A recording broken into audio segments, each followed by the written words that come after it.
Welcome back. Today we're going to resume our discussion on dating in Tunisia. I'm Gerald. This is Ikram. Hello, Gerald. Thank you for making time, and I look You are forward to welcome. You're hearing welcome. more about the process today. Like, what does the process entail for someone who wants to date in Tunisia? From the very early stages on to the point where you engage, and get married. So I look forward to hearing the truth, and you're not going to leave any stones unturned, right? Yeah, I won't. Well, here Tunisian women are very romantic. They like flowers. They like datings. They like to go out and eat in a beautiful place, for example. So yeah, but there are French style. French style. Yes, they do. Also, you can do a good step and talk to her parents. Maybe it will make things more official between them both. So it's a good idea to talk to, especially if you're dating, to talk to her mom and express how you feel with her daughter and how Wow. there are feelings. That sounds so romantic. Yes. I'm sorry to interrupt them. Yes, it is so romantic. So it's a very good step to earn a Tunisian woman's heart. Wow. So, yeah. But then, when after the engagement thing, you can talk to her parents. But I don't advise you talking to her dad before the engagement. Right. Take right. it from me. And we're gonna get to this in just a moment. So Yeah. just to summarize what you talked about over the past minute, right? So basically, what we're looking at is a romantic startup dating phase, pretty much. Yeah. Where this is very typical in many countries. Women Yeah. love flowers. Love. They always They do. admire flowers. Yeah. They love flowers. You can go to the cinema, watch movies, romantic movies. Right. Yeah. And then, it's a good place to start things, in the cinema. A movie is usually a good place It's a good to place. It's a universal thing. start out. Yeah. Yeah, definitely. You can get touchy too. Do you want to talk about that? What that entails, because each country is different.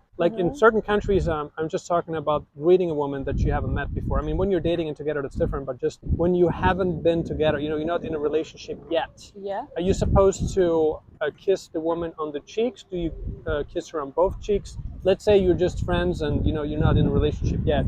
So what does that entail? Well, if she doesn't know you at all and you met her, I don't think she's gonna give you a kiss on their cheeks. But if you're starting to be friends, then you might have a kiss on the cheeks. But yeah, so a kiss on the cheeks means for us women to boys means that we are friends. But if we're not, there's no kiss on the cheeks. Sorry, unfortunately. Yeah, but also it depends. It depends. Yeah, definitely. Yeah. And sometimes it may take longer, and other times, do you think that's true or not? Yes, it is. From my experience, it is true. Got it. Yeah. Okay, so this is how it starts out. And how do you ask a girl to be your girlfriend in Tunisia? Is there any specific way how you approach her about that? Well, there isn't a simple question, will you be my girlfriend? There isn't. But there are actions that let us know that we are in a relationship. If we meet every day, if we talk every day, if we develop feelings and we say good words and we share good words between us, and you show how she's important and how you are caring, so it means that we're in a relationship. Got it. So there's no official task required. No, there's not. There's no proposal or anything.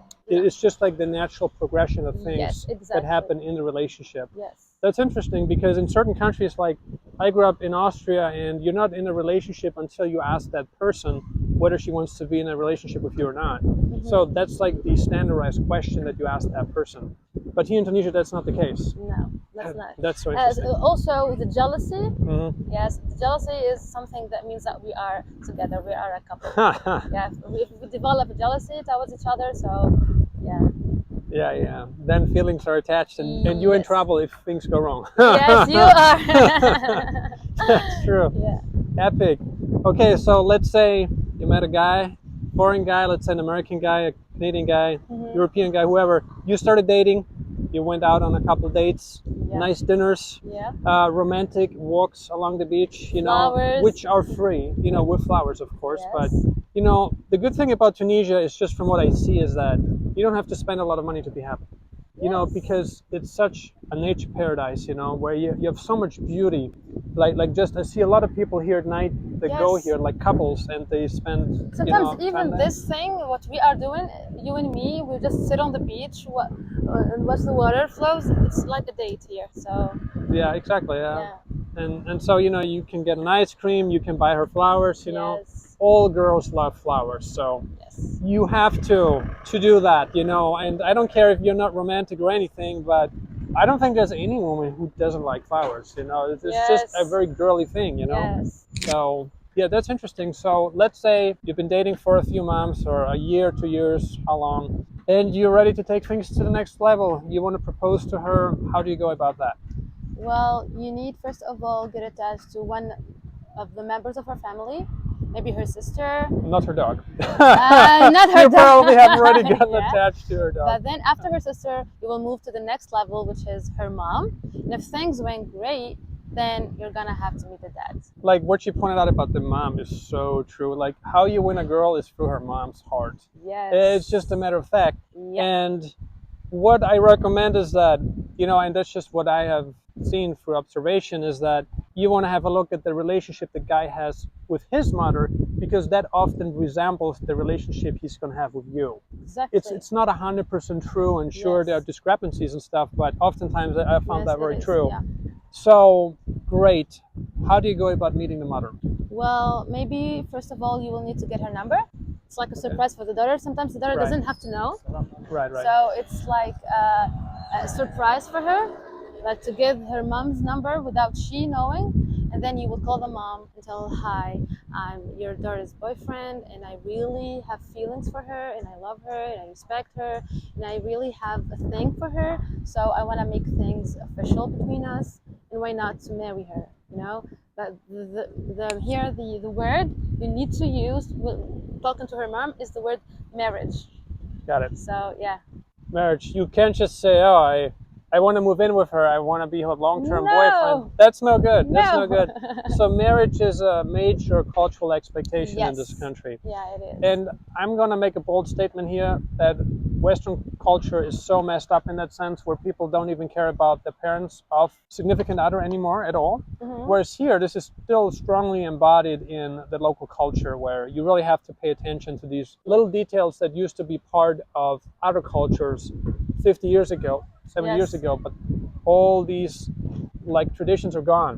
Mhm. In Tunisia, they're still strongly embodied in the local culture, right? Mhm. Yes. That's fantastic.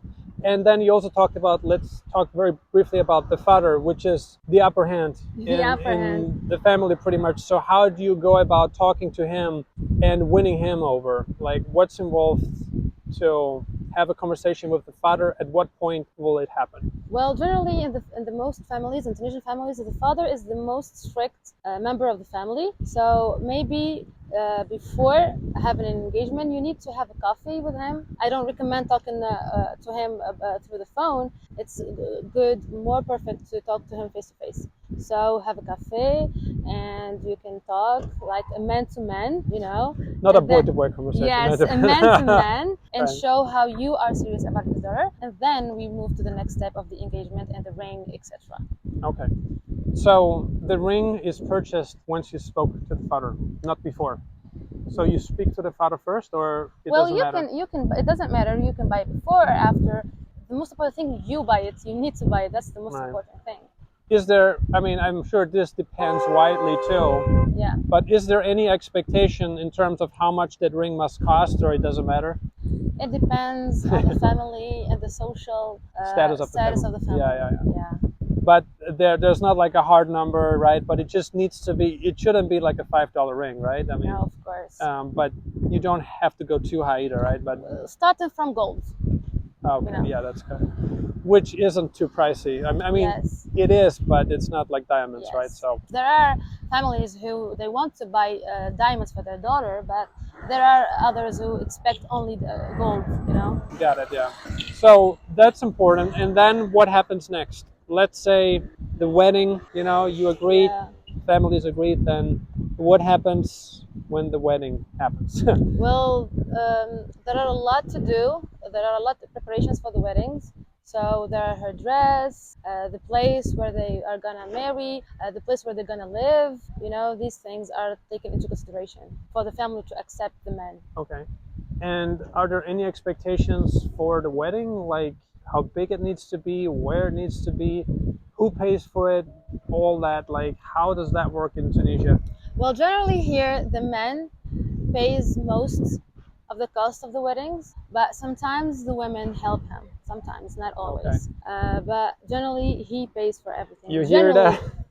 not always, and it depends. Of course, it always depends on the family, on the women, and on the marriage. You know. No, some guys watching this video that just poop their pants, you know. No, They're it's like, not like that. No, no. no. But you can split it too, or is You that can like split common? it. From my experience, I think I can split it, the bill with together. Okay. Yeah. But is it like everyone chips in, or is it just How exactly? yeah? How does that work?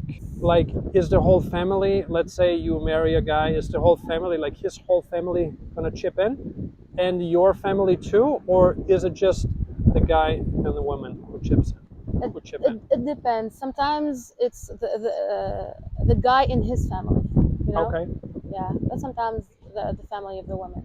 Okay. So this is something you have to discuss, right? Yes, it's a discussion between you two. And because, you know, I don't know if this is appropriate to say, but I'm going to say it anyway. Yes. Okay. Because now there are a lot of people that want to get married, but they don't want to have a wedding. They just don't want to spend too much money. And Yes. and like, believe me, there's a growing, you know, audience who are watching this video Yeah. that think like that. So is the wedding a must?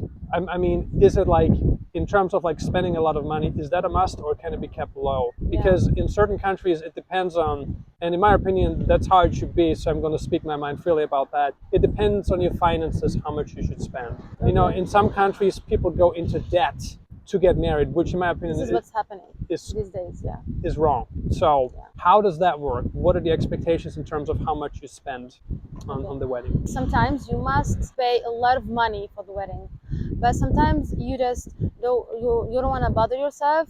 You just do one night stand. You know, if it's that's so un-Tunisian, a one-night stand. yeah, yes, it is. It's not, but this is what happens. And maybe you can do just one night of, it's like a partying or something, and the next day you just go and have your honeymoon, you know. Which is smart. I mean, the honeymoon is important, you know. Yes, but these days the honeymoon is more important than the wedding itself. Like, and again, I'm just going to speak my mind and heart freely here. I don't think people should get into debt to get married. I think that's wrong, because you're starting the marriage, you know, with the wrong financial foundation, you know, because you're going to need so much time to make that money back. And again, it's like you're creating the wrong pattern. Again, this is just how I look at things, but let's say you've been married for some time, so I just want to encourage, because I know this part of our audience is there, so I don't want them to think, oh, you have to spend a lot of money. But let's say you get married and you have like a party, like you said, and then like 2 years later, you know, you made a lot of money and you saved a lot of money, and you're like, hey, you know what, let's do this now. Yes. You know, and let's spend what we made versus going into massive debts for the wedding. Yes. Is that an option? Well, sometimes yes, it is. Unfortunately, yes, it's an option. Sometimes you spend all of your money for the wedding ceremony, and then you are now married, then wake up the next day and now we have nothing to, you know, there's nothing left. So that's the problem sometimes. Yeah. So anyway, because we are a finance channel too, so we are about education, and one thing that's been my utmost priority is that I do whatever I can to prevent people from going into debt, because I know that debt is a vicious cycle, and it's very easy to get in, very hard to get out. Exactly. It's like smoking, it's like alcohol, it's like drugs. So that's why we're telling you, like, this is uncensored content, okay? This is unedited. We're telling you everything, what we think, and I appreciate you being this honest, and I know that's not easy to find, so I'm really glad that we can do this interview. So this is an option, that's great. Then what else should we like know about? You know, where you'd say, oh, maybe this is a very important detail. Well, maybe you need to know that your woman that you're gonna marry, your Tunisian woman, she has strong bonds with her family. So when you're gonna marry the woman, you're not only marrying her, you're marrying the whole family. So take that into consideration. She needs to always have visits to her mother, etc. So especially her mother, she's always there in her marriage life. Right. You know? Excellent. So I hope this video was insightful. We discussed dating in Tunisia, the, you know, expectations, you know, starting out from the infant stages to a grown adult. You know, we're talking about marriage and stuff, and there's actually a lot more that we want to talk about too than what happens once we're past the marriage stage, you know. I'm sorry, past the wedding stage. So we're going to keep that for another video, and I look forward to talking about that. If you're interested in moving to Tunisia to find love, you're welcome to check out our website. If you need any help with getting a long-term visa, a residence permit, reach out to us. You should see our website displayed right below the video, also on the screen. And make sure to subscribe and like this video. We appreciate you. Thank you so much for watching Nomad Elite, and we'll see you on the next video. Bye bye.